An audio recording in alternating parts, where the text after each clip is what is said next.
napušteno. Ulazna vrata. Nema. Araba. Strujomer onaj od pre Hrista. Jeste, mi smo tu Koji je jeli bio te najbolji. plašinte. Ali zavese su ostale. Ka, mekike.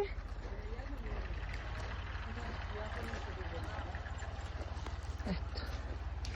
Popeli smo se na vrh, odnosno na Vidikovac straža. Na. Ali verovatno tamo negde je. Stvarno je A? lepo. Pazite ljudi, ovo je opasna situacija. Levo vamo počinje Miroč. Šta si rekao? I evo tamo levo je, ovo vamo levo prostranstvo je srce nacionalnog parka Đerdap. Mislim i ovdje smo u neku ruku u nacionalnom parku, ali onako obuz geoparka.